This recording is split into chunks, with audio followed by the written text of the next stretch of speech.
Hey guys, Adam here. Welcome back to Simple CPA Profits. Now, in this module, we're going to do something different. And when I say different, it's something that I've not seen other products teach.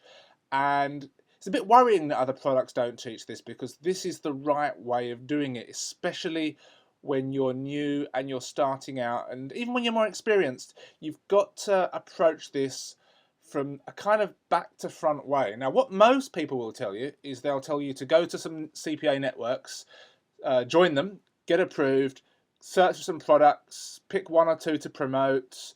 They'll tell you to promote in the dating niche or the weight loss niche because they're the easy ones to go for. And basically maybe create a Facebook fan page, build up a community and promote your CPA offers. And don't get me wrong, that can work to a certain extent.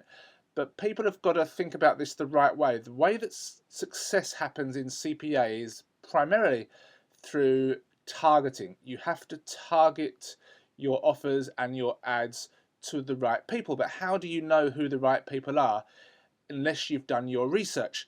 So what we're going to do in this module, we're going to basically choose a market, we're going to generate ideas, and we're going to validate these ideas. And the easiest way to do this is, it's completely free, is you head on over to Google and you try and figure out what's in the searcher's head and try and identify a pocket of people performing a specific search. And there's a great way to do this if you have completely no idea of a niche to get into. And it's just like this. You type in open quotation marks, and then you can type in something like how to, let's say, reduce, and we want to put the asterisks and then end quotation marks and press enter. Now what this will do, this will bring up the most popular searches on YouTube with the prefix how to reduce. And as you can see here, this first one, how to reduce your carbon footprint, is the most popular Google search with how to reduce something. Then we've got how to reduce stress, how to reduce your risk of diabetes, how to reduce your debt. We can scroll down, how to reduce energy consumption, how to reduce cellulite. You can see from this one simple search, if you had completely no idea of a niche market, we've already generated, 5, 6, 7, 8 ideas. And if we were to scroll down to page 2 of Google, we'd get more. Now, not all of them will be applicable. How to reduce poverty, of course, we couldn't really do that CPA marketing. But again, cellulite comes up again. Come down here. How to reduce bloating. These are all little sub niches that we could enter. Now you can spend as much time as you want doing this, but we can get rid of the word reduce and we could put, for example, improve. Of course we want to spell it correctly, that always helps. And then we just press enter again and we see what comes up. How to improve your memory, how to improve test scores, how to improve skin elasticity, how to improve attention spans, how to improve toddler behavior. All of these are niches that we could do some more research in and perhaps enter with our CPA marketing. And again, remove this word improve and type in decrease, quit, stop, grow. There are so many things you could do. And you can just open up a little file and make a list of the ones that stand out, the popular ones, the ones that are interesting. Now, once you've got a list, you need to then validate these ideas. So let's just say, for example, let's just choose one here. How to improve toddler behavior. So let's think, is the person who's typing this search in experiencing pain? Now, as a father of 2 girls, I can imagine that the mother or father typing this is experiencing some pain, because if you've got a toddler or a baby or a small child who's behaving badly, it can be very, very stressful. Is this person searching for a solution? Well, yes, they want to get their child to behave better, to behave well. Do they have few perceived options? And by that I mean from the searcher's point of view. And is there a potential for long-term relationships? So let's see what do I mean by that last question. Well, let's imagine we were going for how to cure sweating, for example. If you found a market for how to cure sweating and then you cure that person's sweating problem, the problem's solved, it's done. There's not really a potential for a long-term relationship.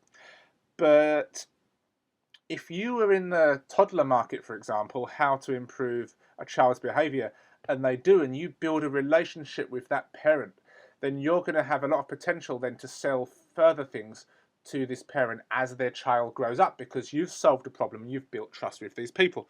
Again, how to cure acne, for example.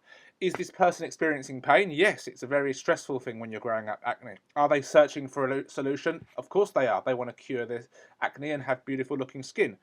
Do they have few perceived options? In their mind, yes, because perhaps they've tried a lot of creams and a lot of options before. However, there's no potential for long-term relationship, because once their acne is cured, probably it's cured for good.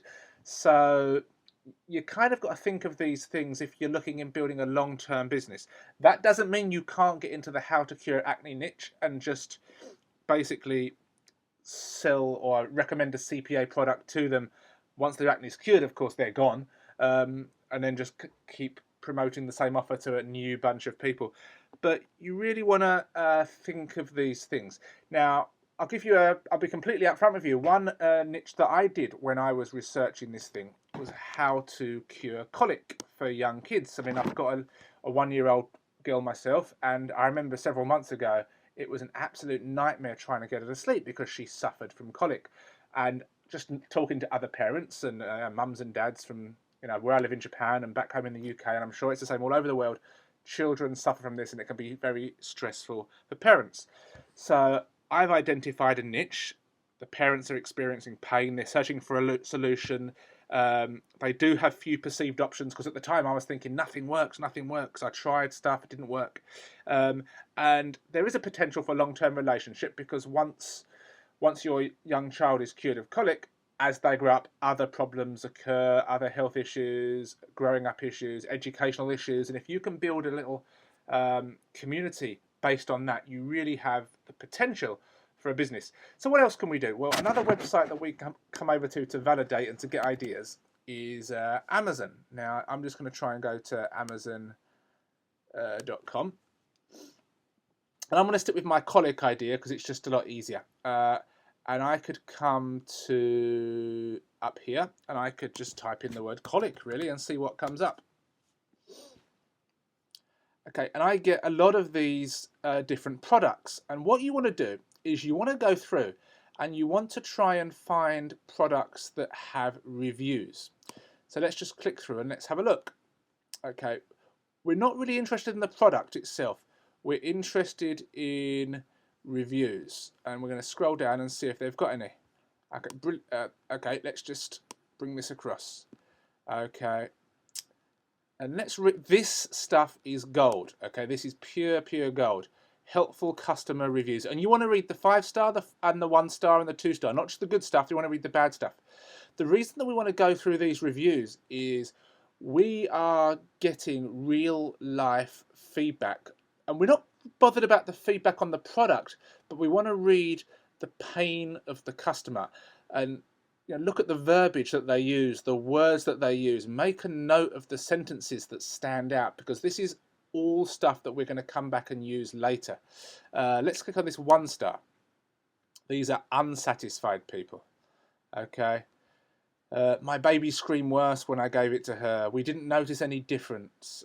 It's black, super messy, ruins clothes.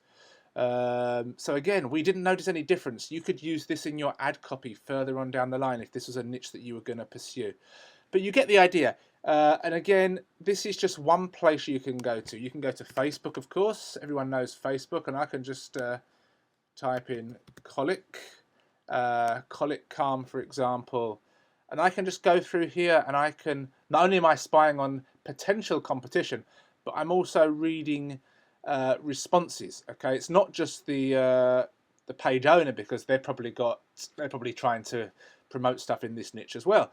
But we're seeing what the responses say and whether stuff works, whether they like it, what people's problems are in this niche. This is great stuff. There's so much potential, but you want to do this research first. You don't want to head on over to a CPA network, pick a product, and then try and do this research. You need to know this stuff now. So the reason we're doing this research is to validate our ideas and to come up with a customer avatar. Once you know the customer avatar, and we're going to get onto this in a bit more detail in the next video, then you can then go in, find a product, plug that product in, and you already know that avatar and the problems that they're having. So we're going to stop this video now because it's been going on a little bit longer than I hoped, and I'll be with you in the next video, and we'll talk about other places to do some research. I'll speak to you soon.